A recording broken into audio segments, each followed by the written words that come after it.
La cigale ayant chanté tout l'été se trouva fort dépourvue quand la bise fut venue. Pas un seul petit morceau de mouche ou de vermisseau. Elle alla crier famille chez la fourmissade, voisine, la priant de lui prêter quelques grains pour subsister jusqu'à la saison nouvelle. je vous paierai Lui dit-elle, avant l'autre fois d'animal intérêt principal.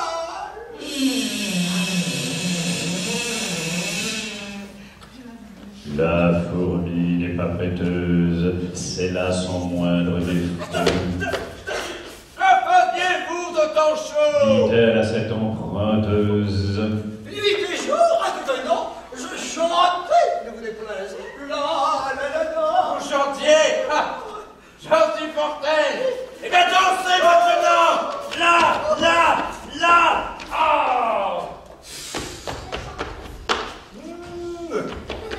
Oh. Là.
La perte d'un époux ne va point sans soupir. On fait beaucoup de bruit. Et puis on se console. Sur les ailes du temps, la tristesse s'envole. Le temps ramène les plaisirs. Entre la veuve d'une année et la veuve d'une journée, la différence est grande. On ne croirait jamais que ce fût la même personne. L'une fait fuir les gens et l'autre a mis l'attrait. Au soupir, vrai ou faux, celle-là s'abandonne, c'est toujours même note et pareil entretien. On dit qu'on est inconsolable. On le dit, mais il n'en est rien. Comme on verra par cette fable, ou plutôt par la vérité. L'époux d'une jeune beauté partait pour l'autre monde. À ses côtés, sa femme lui criait: Attends-moi, je te suis. Mon âme aussi bien que la tienne est prête à s'envoler. Le mari fit seul le voyage. La belle avait un père. Homme prudent et sage, il laissa le torrent couler. À la fin, pour la consoler, ma fille, dit-il, c'est trop versé de larmes. Qu'a besoin le défunt que vous noyez vos charmes? Puisqu'il est des vivants, ne songez plus aux morts. Je ne dis pas que tout à l'heure, une condition meilleure change en des noces et transports. Mais après certain temps, souffrez qu'on vous propose un époux beau. Non. Bien fait. Non. Jeune. Et tout autre chose que le défunt. dit-elle aussitôt. Un cloître est l'époux qu'il me faut. Le père lui laissa digérer sa disgrâce. Un mois de la sorte se passe.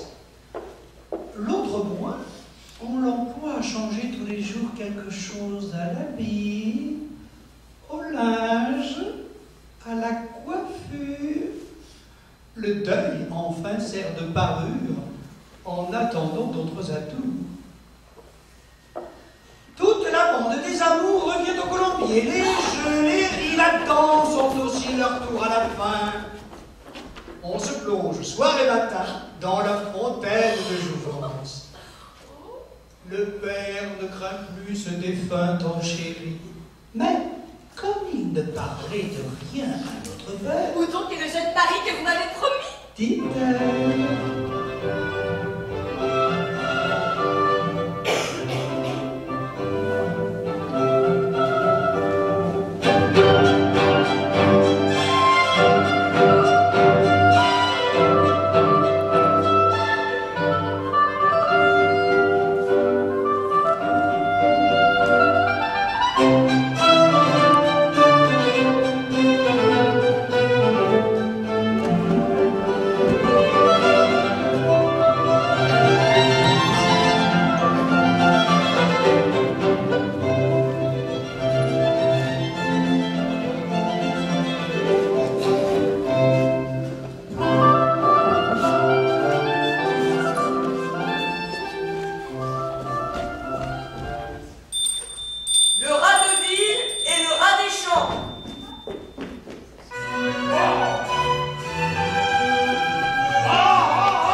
Autrefois, le rat de ville invita le rat des champs d'une façon fort civile à des reliefs d'orthologie. Sur un tapis de Turquie, le couvert se trouva mis. Je laisse à penser la vie que firent ces deux amis. Le régal fut fort honnête, rien ne manquait au festin, mais...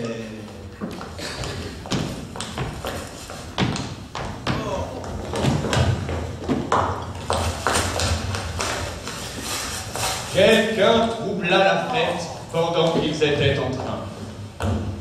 À la porte de la salle, ils entendirent du bruit. Le rat de ville s'étale. Son camarade le suit. Le bruit cesse. On se retire. Rase en campagne aussitôt.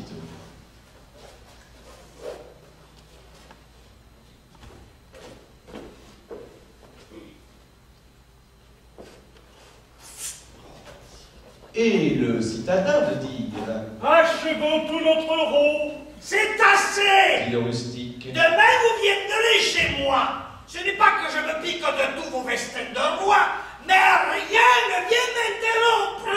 Je mange tout à loisir. Adieu donc, fille du plaisir que la crainte peut corrompre.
Hélas, dirais-je, il pleut. Mon frère a-t-il tout ce qu'il veut? Bon souper, bon gîte, et le reste? Ce discours ébranla le cœur de notre imprudent voyageur, mais le désir de voir et l'humeur inquiète l'emportèrent enfin, et dit: ne pleurez point. 3 jours au plus rendront mon âme satisfaire. Je reviendrai dans peu, compter de point en point mes aventures à mon frère. Je le désennuierai. Quiconque ne vous voit guère n'a guère à dire aussi. Mon voyage d'épin vous sera d'un plaisir extrême. Je dirai: j'étais là, quelque chose m'appart. Vous y croirez être vous-même. À ces mots, en pleurant, ils se dirent toilette adieu. Le voyageur s'éloigne, et voilà qu'un nuage l'oblige de chercher retraite en quelques lieues. Un seul arbre s'offrit, tel encore que l'orage maltraita le pigeon en dépit du feuillage. L'air devenu serein, il part, tout morfondu, sèche du mieux qu'il peut son corps chargé de pluie. Dans un champ à l'écart, voit du blé répandu. Voit un pigeon au près, c'est de lui donne envie. Il y vole, il est pris. Ce blé couvrit d'un lac les menteurs et traîtres à pas. Le lac était usé, si bien que de son aile, de ses pieds, de son bec, l'oiseau le ronfle. Quelques prunes péribaient le pic d'instinct, fut qu'un certain vautour à la serre cruelle vit notre malheureux qui, traînant la ficelle et les morceaux du lac qu'il avait attrapés, semblait d'un forçat échappé. Le vautour s'en allait le lier, quand des nus font à son tour un aigle aux ailes étendues.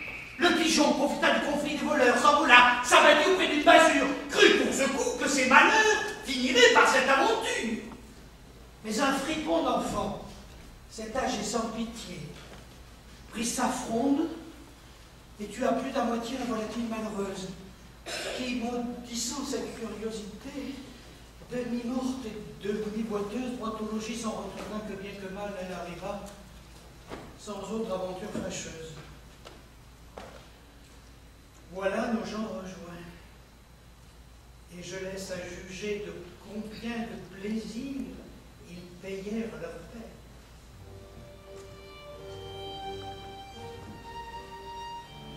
Amants, heureux amants, voulez-vous voyager? Que ce soit aux rives prochaines, soyez-vous l'un à l'autre. Un monde toujours beau, toujours divers, toujours nouveau, tenez-vous lieu de tout, comptez pour rien le reste. Si quelquefois aimé, je n'aurais pas alors contre le Louvre et ses trésors, contre le firmament et sa voûte céleste, changer les bois, changer les yeux, éclairés par les pas, éclairés par les yeux de la belle et douce bergère, pour qui sous le ciel de Cythère, je servis, engagé par mes premiers serments. Hélas, quand reviendront de semblables moments? Faut-il que tant d'objets si doux et si charmants me laissent vivre au gré de mon âme inquiète? Ah, si mon cœur osait encore se renflammer,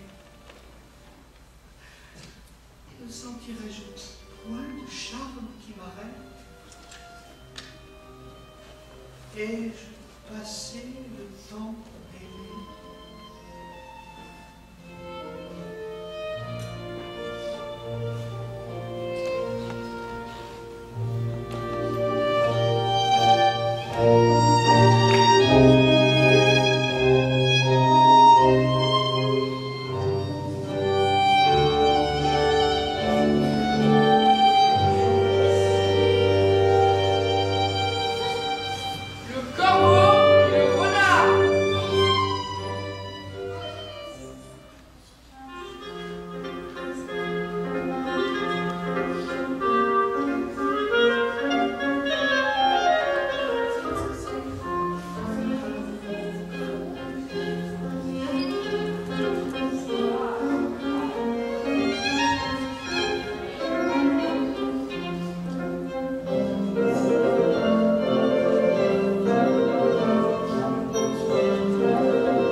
se mit un jour en frais et retint à dîner commère la cigogne.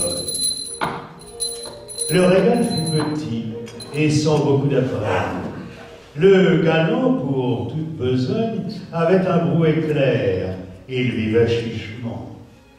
Ce brouet fut par lui servi sur une assiette. La cigogne au long bec n'en put attraper miette.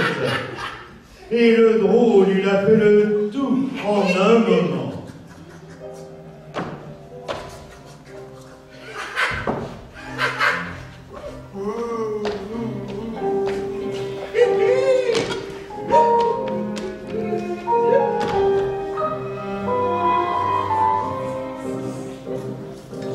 À quelque temps de là, la cigogne le prit.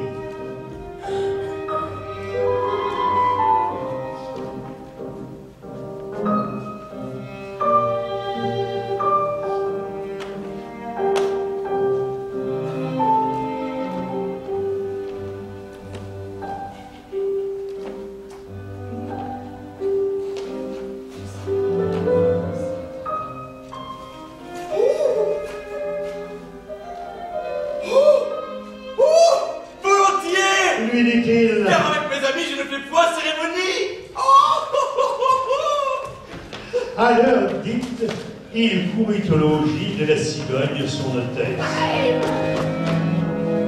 Loua très fort sa politesse. Trouva le dîner cuit à point.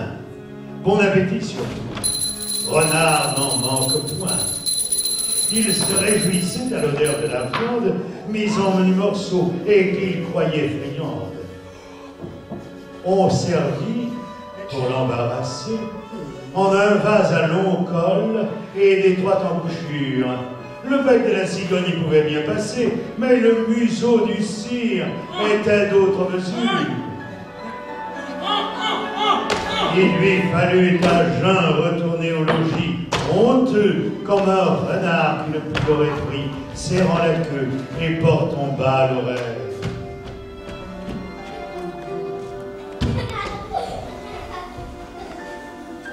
Trompeur, c'est pour vous que j'écris. Attendez-vous à la peine.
Le chêne, un jour, dit au roseau: vous avez bien sujet d'accuser la nature. Un roitelet pour vous est un pesant fardeau.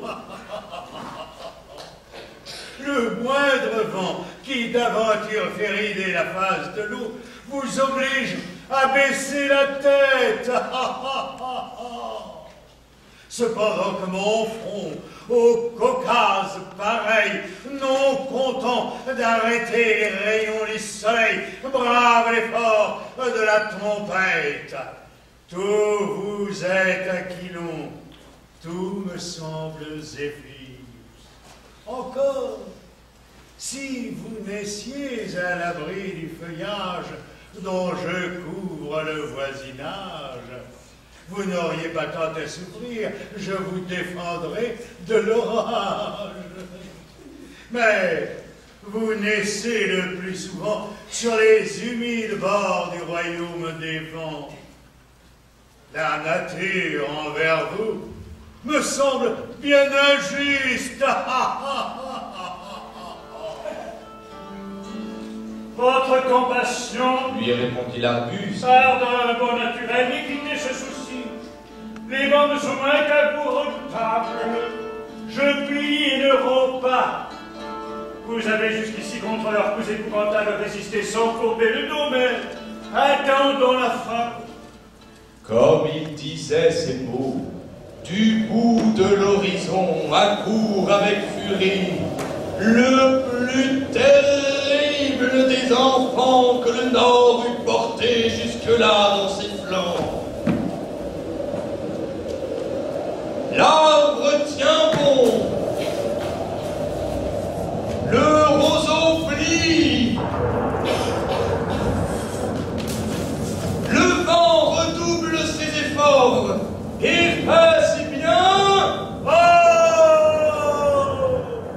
qu'il déracine celui de qui la tête au ciel était voisine et dont les pieds touchaient à l'empire des morts.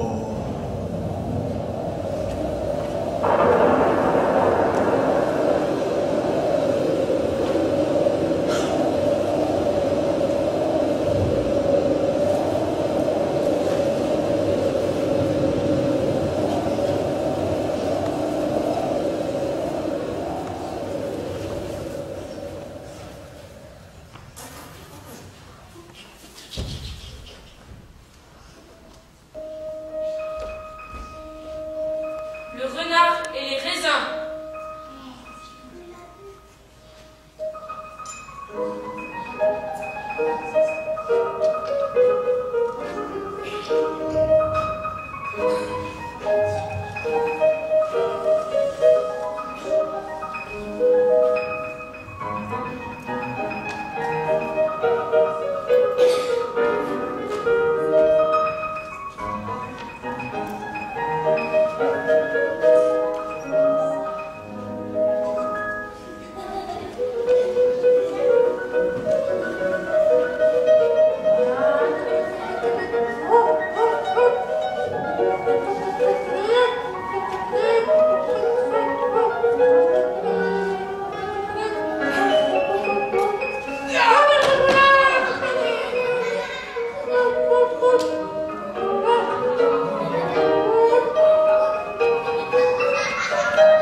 Certains renards gascons, d'autres disent normands, mourant presque de faim, vit en haut d'une treille, des raisins mûrs apparemment, et couverts d'une peau vermeille.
Mais comme il n'y pouvait atteindre... Ils sont trop verts, dit-il. et beaucoup des couchats. N'est-il pas mieux que de se plaindre?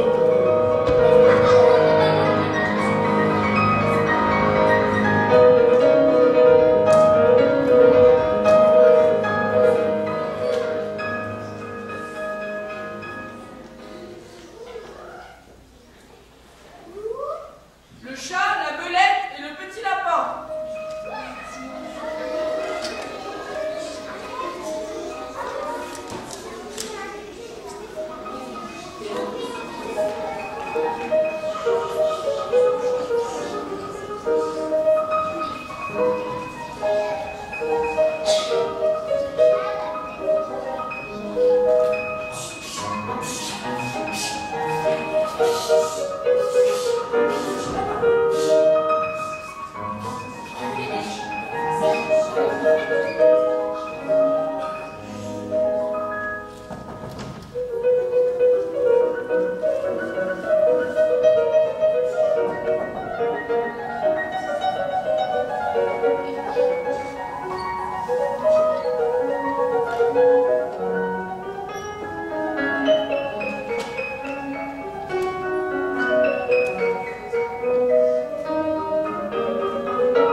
Du palais d'un jeune lapin, Dame Belette un beau matin s'empara. C'est une rusée.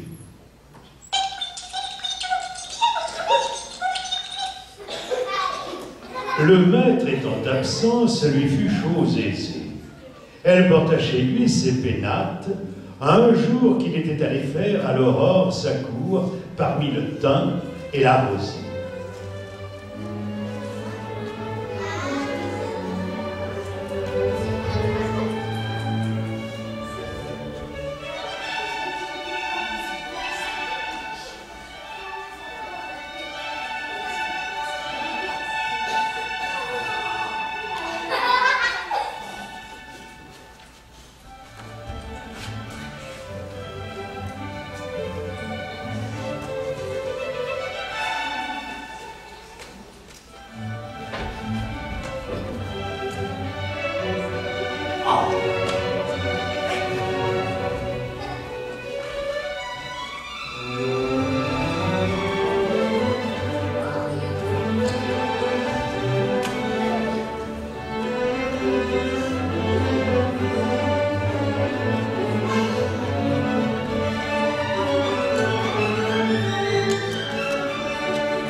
Après qu'il eut brouté, trotté, fait tous ses tours, Jeanne au lapin retourne au souterrain séjour. La belette avait mis le nez à la fenêtre. Oh, Dieu hospitalier, que vois-je ici paraître? Dit l'animal chassé du paternel logis. Oh là, madame la belette, que l'on déloge sans trompette, ou je vais avertir tous les rats du pays. La dame en épointure répondit que la terre était au premier occupant. C'était un beau sujet de guerre, qu'un logis où lui-même il n'entrait qu'en rampant. Non, ce serait qu'un royaume. Je voudrais bien savoir quelle loi en a pour toujours fait la croix à Jean, fils ou neveu de Pierre ou de Guillaume, plutôt qu'à Paul, plutôt qu'à moi. Jean Lapin allégua la coutume et l'usage.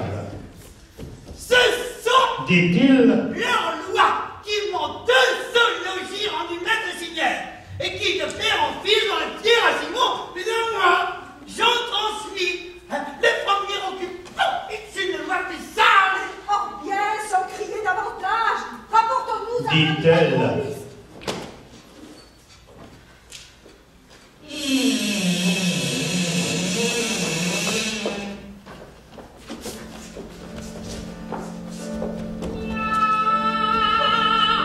C'était un chat, vivant comme un ermite, un chat faisant la chatmite. Un saint homme de chat bien fourré, gros et gras, arbitre expert sur tous les cas. Jean Lapin pour juge l'agrée. Les voilà tous deux arrivés devant sa majesté fleurie. Grippeminot leur dit: Les enfants, approchez, approchez-nous, je suis sourd. Les enfants sont la cause. L'un et l'autre approcha, ne craignant nul chose.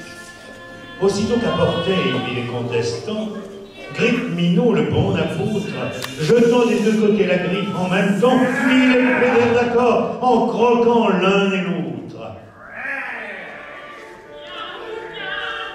Ceci ressemble fort au débat qu'ont parfois les petits souverains se rapportant au roi.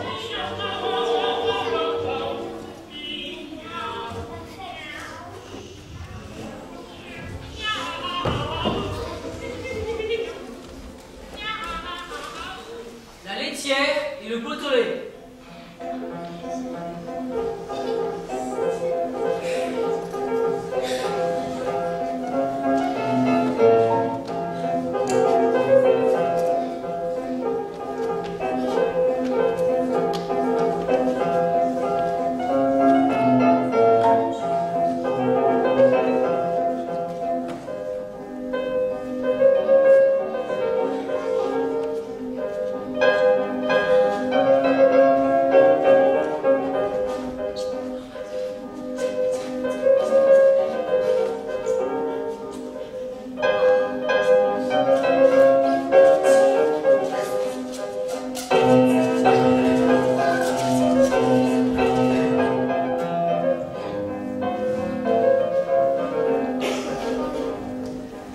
Perrette, sur cette tête, ayant un potelet bien posé sur un coussinet, prétendait qu'arriver sans encours à la ville.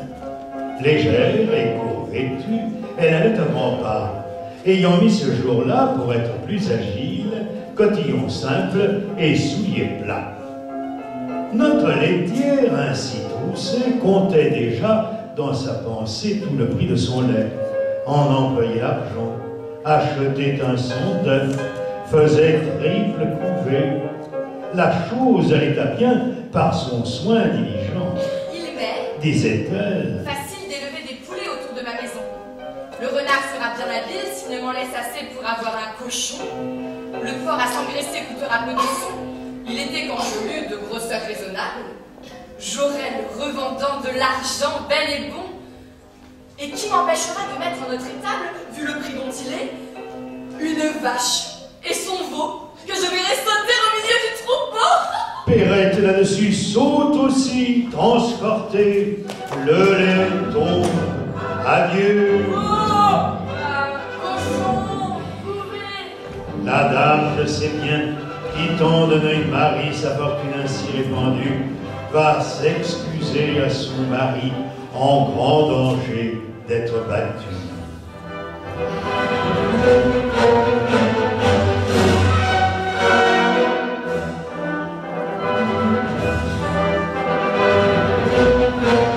Le récit, car s'en fut fait, on l'appela le Beautolais.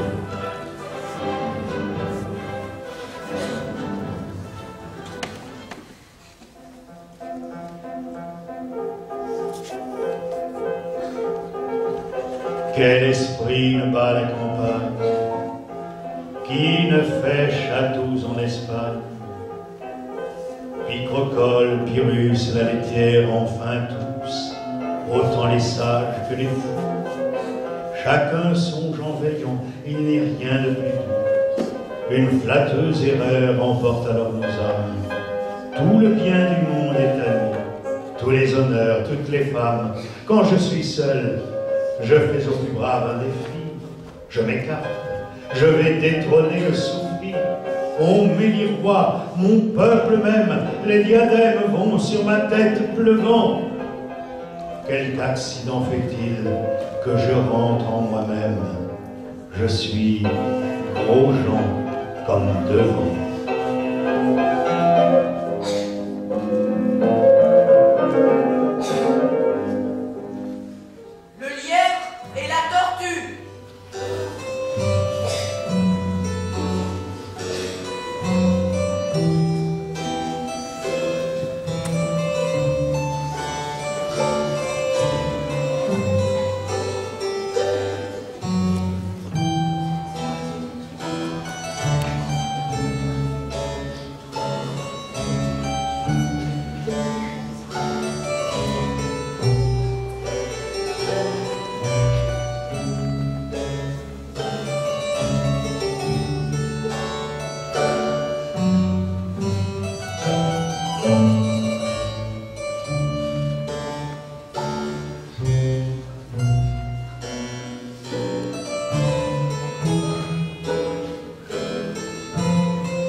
Rien ne sert de courir, il faut partir à poil. Le lièvre et la tortue en sont un témoignage.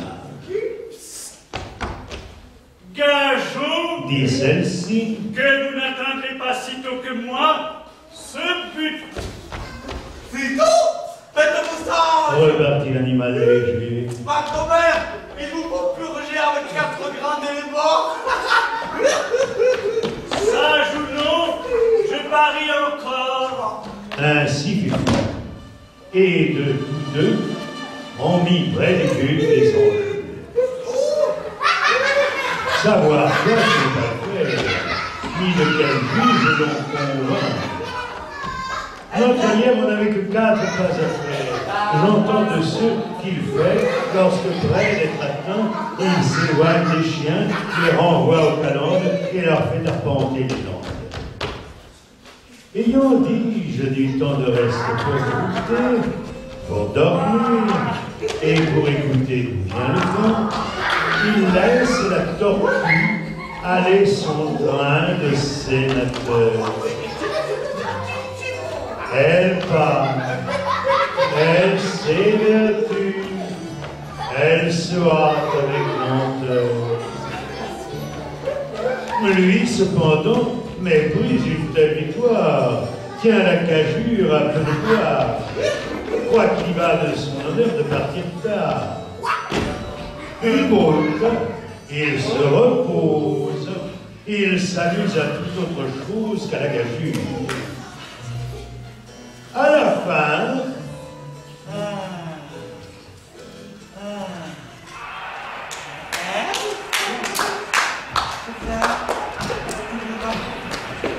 quand il vit que l'autre touchait presque au bout de la carrière,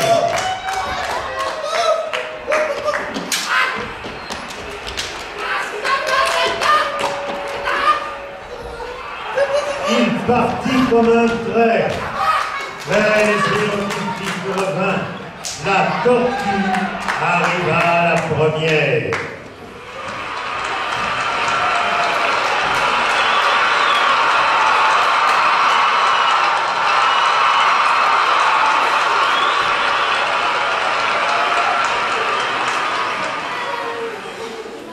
Eh bien, Lui cria-t-elle.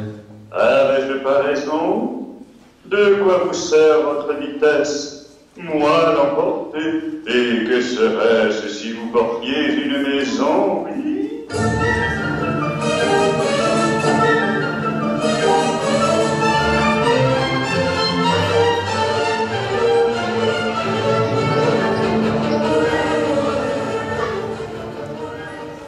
La grenouille qui veut se faire aussi grosse que le bœuf.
Nenni.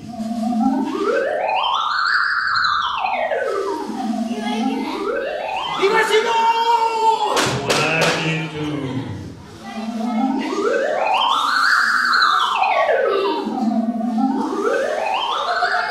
Et voilà! Vous n'en approchez point. La chétive de corps s'enfle si bien.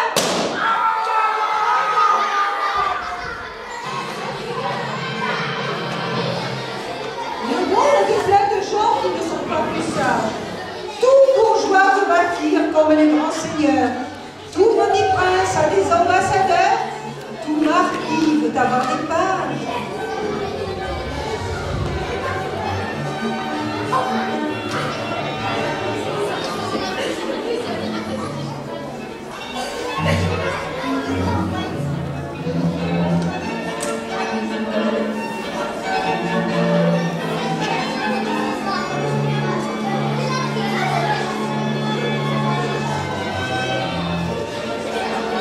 Les animaux malades de la peste.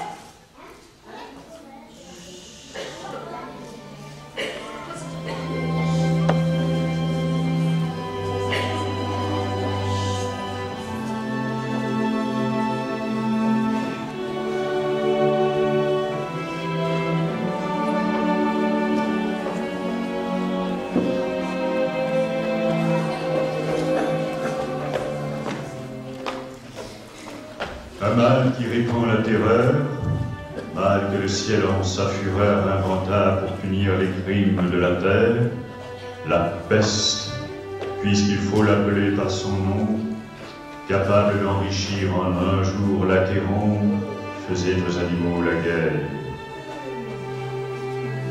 Ils ne mouraient pas tous, mais tous étaient frappés. On n'en voyait point d'occupés à chercher le soutien d'une mourante vie. Nul mais n'excitait leur envie.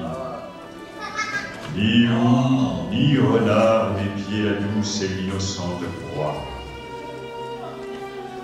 Les tourterelles se fuyaient, plus d'amour, partant plus de joie.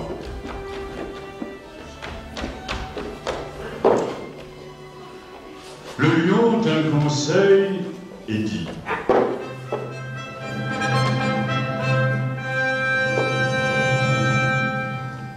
Mes chers amis, je crois que le ciel a permis pour nos péchés cette infortune. Que le plus coupable de nous se sacrifie au trait du céleste courroux. Peut-être il obtiendra la guérison commune. L'histoire vous apprend quand de tels accidents ont fait de pareils dévouements. Ne nous flattons donc point.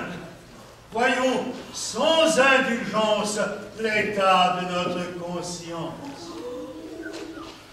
Pour moi, satisfaisant mes appétits goûtons, j'ai dévoré force mouton.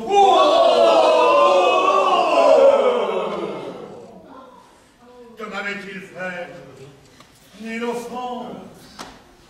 Même, il m'est arrivé quelquefois de manger le berger. Je me dévouerai donc, s'il le faut. Mais je pense qu'il est bon que chacun s'accuse ainsi que moi, car on doit souhaiter, selon toute justice, que le plus coupable périsse. Si, dit renard, vous êtes trop bon roi. Vos scrupules font voir trop de délicatesse. Eh bien, manger mouton, canaille, sainte espèce, est-ce un péché? Non!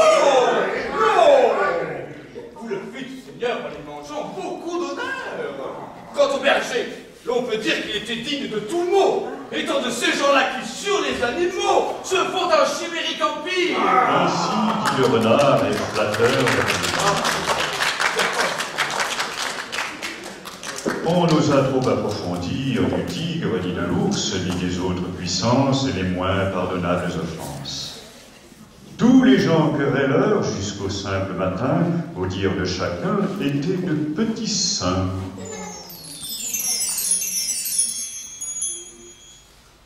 L'âne vint à son tour et dit: J'ai souvenance qu'on d'un près de moins passant, la faim, l'occasion, l'herbe-temps, et je pense quelque diable aussi me poussant, je t'oublie de secourir le largeur de ma langue.